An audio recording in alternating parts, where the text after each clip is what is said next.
mental health therapist and emotional wellness coach.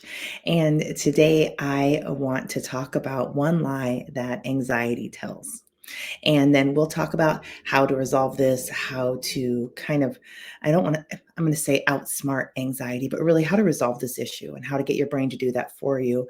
If you follow me at all, you know that I walk people through the brain work to get their brain to figure this stuff out for them so that they don't have to fight so hard to redirect their brain. When their brain's taking a left, we want your brain to guide you in the same direction.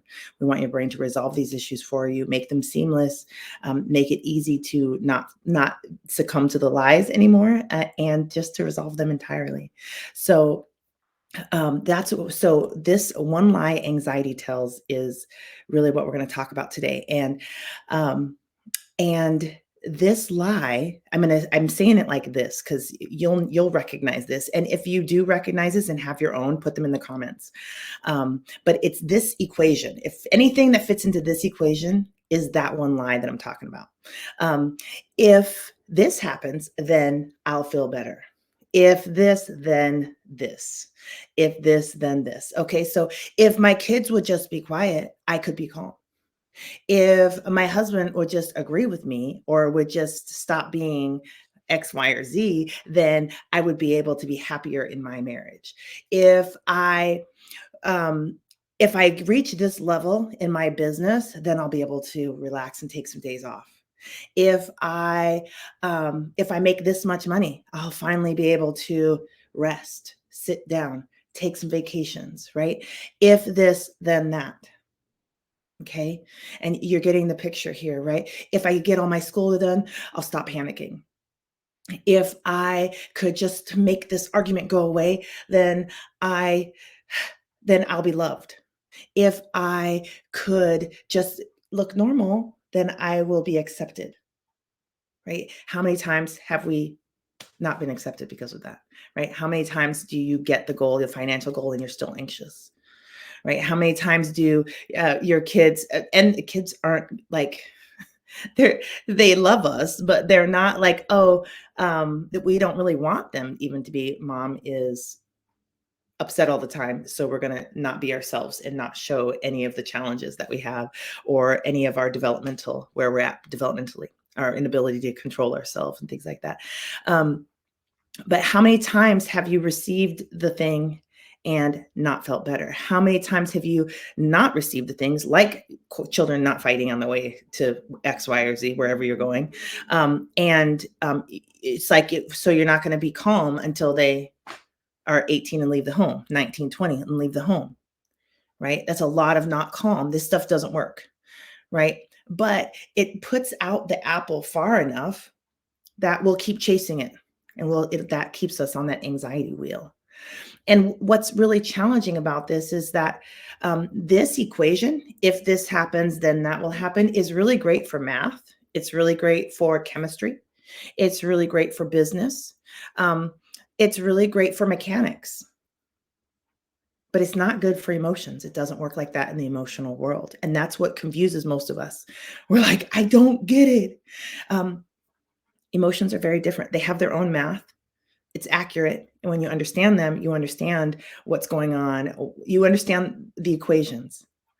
And I'm going to talk about a better equation here in a little bit, but I want you to understand this equation does not work. This equation helps you grow your anxiety monster to a very big, complex system. And it's a really big misunderstanding. And if we could resolve this misunderstanding, we would be light years ahead of where we are with overcoming anxiety, depression, and traumatic stress. We really need to get the memo that the logical does not impact the survival system part of the brain. Our logical mind does not impact the survival system, the limbic system, the amygdala, all the things in there. I don't know. Yeah, I'm failing. Anatomy and physiology. I keep looking at those pictures, but I'm not retaining the names of them. And so, but that limbic system part of the brain is not impacted by the logical. As a matter of fact, that part of the brain will make a decision about whether we're going to rest and digest process, heal, be calm, or survive, where we're going to get fight, flight, freeze, faint, fawn, collapse, um, uh, all the things. Um, those strategies over there, way before the logic even gets the image that we're in anything. It's first. And it's determining, it's listening to the body. It's listening to the signals in the body. Are we safe? Are we not safe? Ooh, there's pain here. We're not safe. Like, it's not a thinking center. It's not responding to our logic. And that's why we're frustrated. We're like, but don't you get it?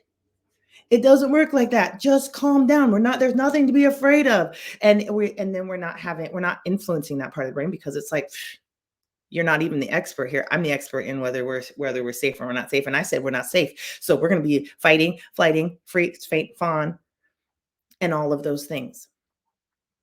Right. And so when we try to resolve our symptoms through logical methods, it doesn't work, because the brain is not designed like that. We are not wired like that. And once we can get this message, we'll start looking at how the brain is wired. And then really, we can influence the brain very, very quickly, very easily, and to create lasting change. We can get the brain to create its own lasting change. But let me tell you, you're not going to change the brain by just saying, hey, change your brain. It doesn't care. It's not listening to you like that. Right. So okay, so that's one of the other things, is that so the logical mind does not impact the survival system. Like, if you can get there's caveats there, and I'll talk about those here in a moment. You can use the logical to redirect, but you really can't get the logical to make this change, and that's why this equation is so um, alluring to us. It's logical. It seems very logical. If I make more money, my financial concerns will be resolved, right? If I can get my kids to listen to me, then I can feel more confident, right? All of that stuff feels so logical, and that stuff doesn't matter here, right? Nobody believes this for lifetimes, for no good reasons. It really makes sense. We just need to shift gears. And understand that while this might be effective and accurate in many places, it's not accurate in the emotional world. So let's talk about the equation that really is more helpful and accurate. The equation really is, if I can feel the way I want to feel right now, then I'll feel this way in the future in situations. If I can feel calm while my finances are a mess, or my children are yelling, then it is more likely that I will be calm in all the other moments. If I cannot be calm right now, it's likely that I will not be calm in other places. If I cannot feel safe right now, then I will likely not feel safe in other places. If I can feel safe right now, then I will feel safe in those places. And this is how it works in the inner world. And you're like, okay, but I've tried everything. I can't feel calm. Okay. uh, I would say that that's not quite a true statement. The brain can create calm anywhere, in the wildest situations. And why not here? And so we're going to talk about that. We're going to break that down, but I really want you to get that this is the math. If I can feel safe now, then I can feel safe I'm likely to feel safe in many, many other places. Right? It's about achieving the emotional state we want to experience in the future now. Right? And some of us cannot right now. And that's a real issue. That's what we're doing right now. We actually need to remove the blocks to that. And then we also need to help the brain to actually create and achieve it if it needs the help. Sometimes we remove the emotional and mental blocks that are preventing the brain from creating those sense of safety, the calm, the peace, the joy, the positive emotion states. We just remove the blocks to it, and then all the positive will rush in. This really happens. This is less likely to happen with people that have a history of childhood trauma, complex PTSD. Attachment wounding, things like that. Those people, we actually need to do quite a bit of rebuilding and helping the brain to heal, to be able to create. Like, it's like, okay, I'm not hurt, but I don't know what to do, right? We're gonna help it. We're gonna help it wire in the circuitry for joy, right? The neurological pathways for calm. We're going to guide those and develop those. So we're going to do those two things that usually need to take place in order for us to achieve that state right now. Some of us will be able to just switch, and at some point in your healing journey, you'll just be able to switch intentions. Hold up, I'm just gonna, let's be joyful now, and your brain will be like, "Oh, run the joy programs," and it'll just show up, right? Hold up, let's calm down, and your brain will be like, "Yeah, oh, absolutely. What were we thinking? Run the calm, and the calm will come." Right? You've got this great inner world, teamwork, synergy, and it's moving quickly and more. Um, it's just flowing better, and we want that to have success there because we want that to become a great subconscious program, so that you don't even have to say, "Hey, hold up, run the joy." You don't have to manually operate all of this stuff. But if that's not happening, if you're sitting here, you're like, "Okay, run the joy," and panic happens, or all the depression and anxiety remains, then you have some emotional blocks, or your system doesn't know how to build that yet, doesn't know how to achieve that state right now. And so that's really where we're at. And we want to get to a place where we can experience that state, that emotional state now. Okay. So it's a really, really big shift, but please do not do not, what's happening. If this happens, then I will. The things we want un that we're not having, there's nervous system dysregulation in there. There's distress, whether it's post-traumatic stress, whether it's the distress of inner conflict. The brain is like, I want to, but what about this value and this value? I don't know how they work together. I can't. I'm sorry. I don't know. I don't know. I don't know. Right? I'm certain that's what brains say. That's like the exact dialogue in there. And so in that place, when the brains can't figure out how these two things go together, they can't resolve the inner conflict, they will do nothing. They will just shut down, or you'll get the best they have. Sorry, I can't do this, but remember that thing mom used to do? Let's do that. Remember that staring? Let's do that staring thing. Whatever it needs to run in the moment, right? Because you don't just disappear and like a glitch, and you just disappear and you come back. You're going to run whatever is your program to run. um, so but we really want to resolve that conflict, because your brain then figures out what all of that means, how it goes together. It's understanding the world, because it's not either or, right? We take this thing, and our brain takes it and processes it together, and then kind of makes Venn diagrams out of it, in there. And we want it to be creating solutions from the part where they both overlap, and to really be understanding, if I make a solution over there, it doesn't meet the need over here. If I do it over here, we want it to have some mastery in there and understand, but it can't understand if it can't get them together. So we have their strategies to get the brain to resolve inner conflict. I teach these. I start teaching these in part 2 of my program. It's dual attention exercises, and ways to get creative with that. So you can, but let me tell you, you can say, "Hey brain, these two things, I see you're having a hard time with them. Let's load these things up, and we're going to get through this. I'm going to help you. I'm going to amplify brain function at this point and processing, and you go ahead and you get that through." And you'll notice that your brain will do that pretty quickly. So, and as it gets better and better skilled at resolving inner conflict, things start coming together, because it can't build connection. It can't build an integrated,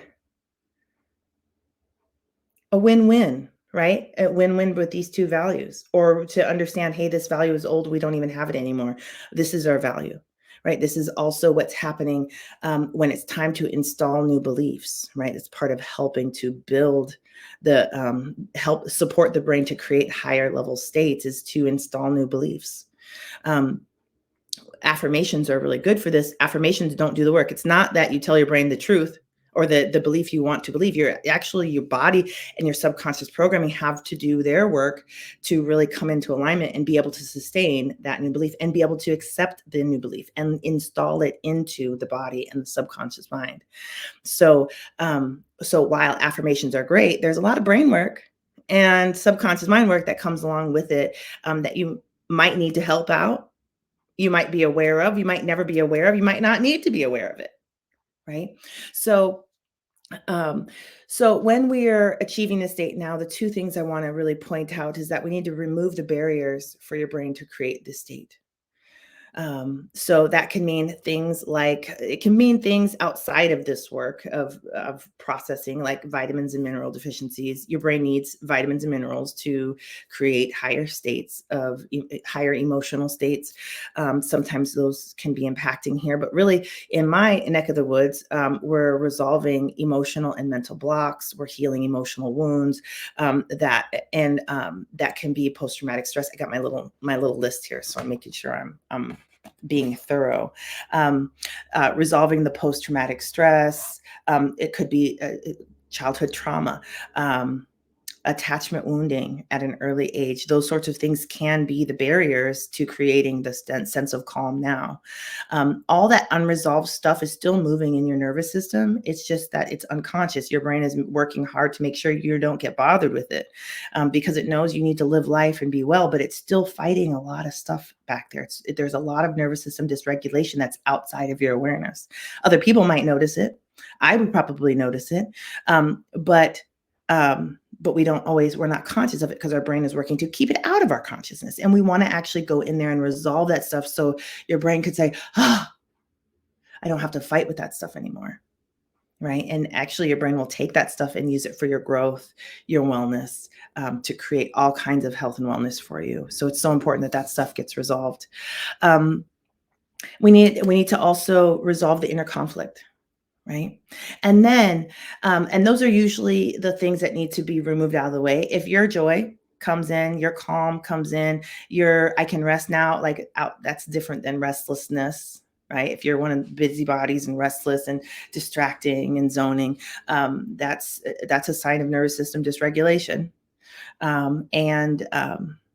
And that's a barrier to experiencing those positive emotions now.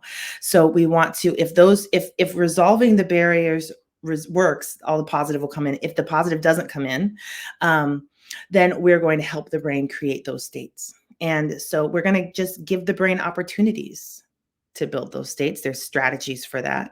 We're going to consciously choose new pathways, a new path, new habits. We're going to form new habits. This is helping the brain to build circuitry. We're going to help the brain build the neurological circuitry for the new habit. Brains will build for two things. One, for the things that humans need, like breathing, right? We got a subconscious program for breathing, heart rate, all these things that we need. But then it also will build for what we are experiencing. If we haven't experienced it, our brain will not build for it. So we actually need to practice some things in order to give our brain the opportunity to build the circuitry for us so that we can actually do those things, and it will build for us. That's that part of that whole neuroplasticity thing. And there's a right time to do that. If we have emotional blocks and we try to build the new circuitry, it's so hard. It's so hard, it takes so long, and it's just, so I like to do wound healing first because that frees all this energy, and it just frees all this energy and resolves so much conflict. The brain has so much more available resources, and it can really do new habits much, much more easily. And so we can get that new circuitry built. We want to install new beliefs, and not just install the beliefs, but give the brain the opportunity to practice the beliefs or to experience the beliefs, and also just get new data. The more the brain is processing data, the data from life, if you do this, then this is what happens, right? This is the data that occurs when the brain's always doing these trial things, right? And gathering data. And it really needs to be able to process the data. That's what unresolved traumatic stress is about, is unresolved data. Like, as far as your brain's concerned, that's a bunch of data. You might not want to go back there, but your brain is like, I need the data. All these things have happened. I don't understand. I can feel them coming through, and they're confusing me in the real moment. I just need that data, right? And so we're helping the brain process that stuff, I had a client tell me, she's like, you know what? this work, we're doing deep trauma work on all kinds of abuses that I shall not name here. And she's like, this is actually easy and a little fun. And I'm like, and that's the sweet spot. I want to position my clients to be in a place where it's easy and fun, because this is some hard work. And that pain can really slow down the whole system, the whole process, and it doesn't have to be painful. And so I encourage you, if you are under this lie, or you're impacted by this lie, I know I have been, to really not believe it anymore. And while you might not be able to create the other shifts, that's really where you want to get the help. Um, and that's what we're here for. And the brain really needs the support to create this new shift. I don't want you to sit up there in logic land, up in your prefrontal cortex, like most of us with anxiety, depression, and traumatic stress do. That is not a power position with anxiety. That's a power position in business and in mechanics and in chemistry, like I said, but it's not for emotions. And the emotions is our power. It's our information. It's the data. We want our motivation back. It's in the emotions. Emotions is where we'll have energy for things. And so we want those emotions processing, not just getting stored in our body in unhealthy ways, creating illness, heaviness, distress.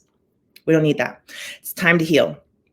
And it's time to not believe the lies anymore. So really that's really what I want to talk about. So, and what I want to say is this.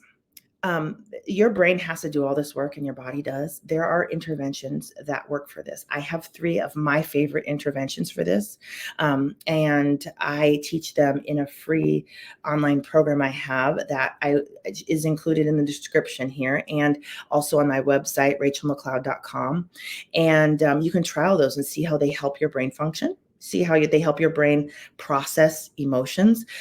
People that have tried it for the first time say, I felt calmer. I don't know, and the others have said, there's some shifts that are happening. I can tell things are different. And it's like their brain is working. People have asked, is this magic? No, this is healthy brain function. We are targeting that survival system and talking to it in its native language with these interventions. And it responds very quickly.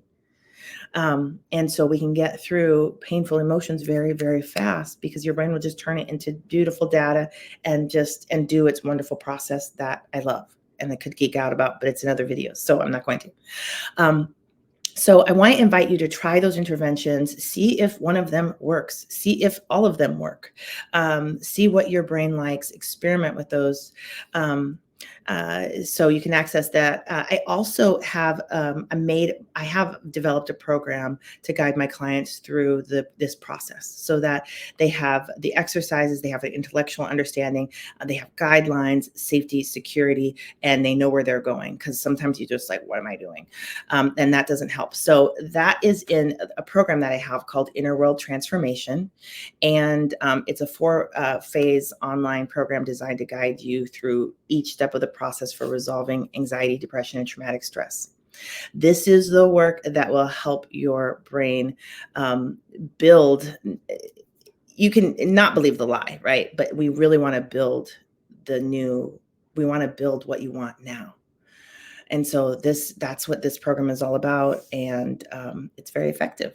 So you can watch testimonials on this. I have those available on my website as well. And, but it is at a fabulous price. It's about 1 therapy session, 1.5 therapy sessions, depending on who you're working with. But it guides you through about 2 years of work. So it's really, really empowering in about 8 weeks. So if you do it, you can take your own pace, you can go slower. You really have freedom there. So wonderful connecting with you all. I hope this is informational for you. If you have a loved one that is like, if and then always doing that, share this video with them. The more we know this, the faster we can get out of this, and we can start working with the brain very differently to create the states we want now. That means that if we can create this state now, then we will feel it more often in the future. I wish I had said that earlier. Anyway, I'm so glad it arrived. That's really the equation. Okay. Wonderful connecting. See you later. Take care.